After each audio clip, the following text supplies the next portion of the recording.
안녕하세요. 잘 지내셨나요? 리오입니다. 예, 제가 한 주에 하나씩 아니면 적어도 열흘에 하나씩 유튜브를 올리고자 했었는데, 제가 요새 잉크 작업이랑 유화 작업을 한데 섞어도 보고, 시도도 이것저것 해보고, 뭐 나는 무엇을 어떻게 표현하고 싶은가 작업 생각도 많다 보니까 또 늦었습니다. 예. 예, 그림을 그릴 때 중요한 건 뭐라고 생각하세요? 저는 내 생각은 무엇인가, 그러니까 내 철학은 무엇인가가 가장 중요하다고 생각을 해요. 제가 요새 가장 많이 생각하는 거기도 하고요. 뭐 철학이라고 하면 되게 거창하고 어려운 단어잖아요. 그래서 다들 뭐 컨셉이라고 말 많이 하죠. 그러니까 뭐 단순하게 생각하면 뭐 그림을 그릴 때 내가 이 그림을 통해서 무엇을 말하고 싶은가, 아니면 뭘 의도하고 싶은가, 그겁니다. 그러니까 그림 작가라면 작가만의 컨셉과 철학이 굉장히 중요하다고 저는 생각을 해요. 그러니까 내가 지금 살아가는 이 사회랑 문화랑 환경이 있잖아요.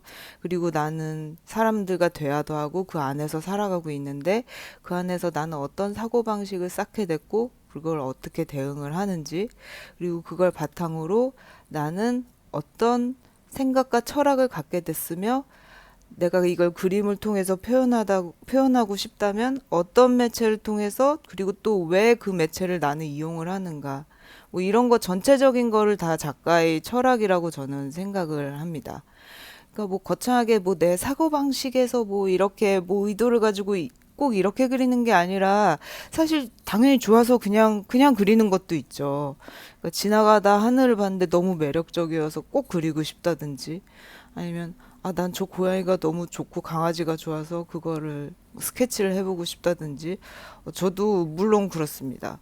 근데 프리 드로잉 할 때 물론 그렇게 그리죠. 근데 그 아무리 작은 프리 드로잉이라고 하더라도 그 내가 평소에 가지고 있는 사고 방식과, 내가 고양이를 한 마리 본다 그래도 나는 어떤 생각으로 고양이를 접하고, 그게 다 사고 방식이 스며들어 있다고 생각을 하거든요.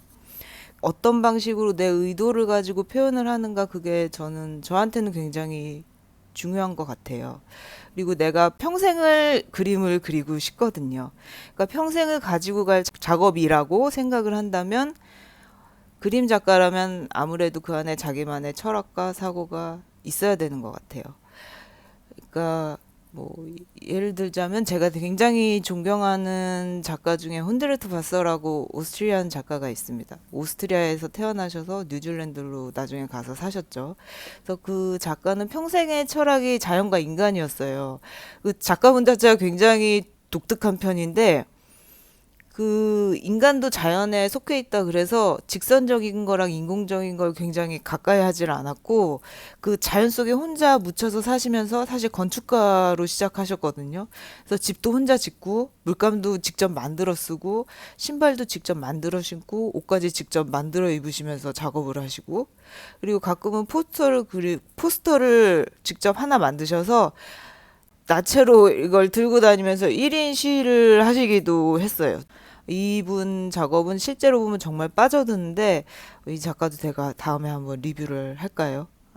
잉크 작가 한 분 더 리뷰를 하고 싶긴 한데, 뭐 아무튼 간에 제 그림의 철학이랄까 의도랄까는 크게 힐링이에요. 일단은 제 자신을 위한 힐링이기도 하고, 요새는 보시는 분들에게도 제 그림이 생각의 공간이 됐으면 좋겠어요. 이 그림을 보면서 그 안에서 어떤 생각을 유도하고 호기심도 유도하고 싶고, 그러면서 편안함과 치유를 가져다 주기를 바라면서 그리는 편입니다.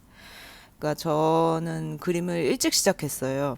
그리고 30대는 엄청나게 방황을 하고 큰일도 당했었어 가지고, 그때 그린 그림은 꼭 지옥도 같이 엄청나게 어두웠었습니다. 그냥 감정을 토해내느라고 굉장히 바빴죠. 그때 그 구렁텅이에서 저를 치유해 준 것도 결국 제가 계속 해오던 그림이었고, 제 감정을 치유해 가면서 제 눈에 들어온 것들은 색깔이었어요. 뭐 예전부터 색에 관심이 많아서 색채학을 하기도 했지만, 그냥 뭐 자연의 색, 봄의 느낌을 닮은 초록색, 그런 것들이 하나하나가 다 감사하게 느껴지면서, 막 다른 사람들의 각기 다른 피부색까지 눈에 다 들어오고, 건물들도 다 다른 색으로 보이기 시작하면서 그거를 이제 색채를 담아내기 시작을 했죠. 그리고 사람들도 만나고 책도 읽으면서 대화도 하고 그러면서 제 생각이 자라고 생각과 생각이 서로 연결되면서 이게 쌓이면서 저만의 관념과 철학이 만들어지더라고요. 그리고 아무래도 저는 자연과 그 사람 개개인 자체에 관심이 많은 편이죠. 뭐 예전에는 뭐 정치 철학 뭐 이런 것도 관심이 많았지만 지금은 사람 자체와 개개인의 생각의 색깔과 그 다양한 모양, 그런 개개인적인 관심이 많은 편인데 뭐 작업을 하면서 철학도 변하고 자라고 형성되니까요. 그래서 지금은 저도 계속 자라는 중인 것 같아요. 예, 유튜브에는 주로 잉크 드로잉을 많이 올렸지만 저는 화려한 컬러풀한 페인팅이랑 뭐 잉크 작업 두 가지를 병행하고 있습니다. 예, 페인팅에서는 그 생각, 뭐 관념들의 모습과 색을 좀 더 추상적인 모습으로, 잉크 작업에서는 좀 더 구체적으로 생각을 하는 사람들, 햇빛을 느끼는 사람들, 뭐 대화를 하고 있는 사람들의 표정과 생각, 그리고 거기서 느껴지는 문화 같은 거를 제 상상력을 더해서 좀 더 구체적인 작업을 하고 있는 편인 것 같네요. 그러니까 요새는 직관적으로 인터넷을 통해서 정보를 받아들이지만 그 생각할 시간이나 생각의 여지는 주지 않잖아요.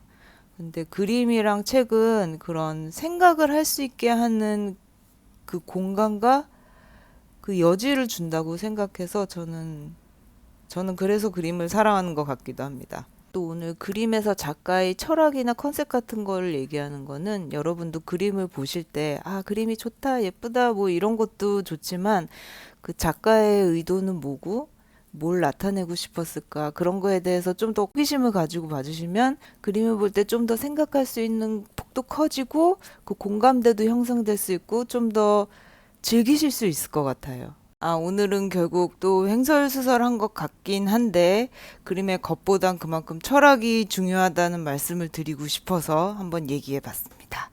들어주셔서 감사하고 다음에 뵐게요. 리오 작업실의 리오였습니다. 구독, 좋아요, 알림 설정 부탁드릴게요.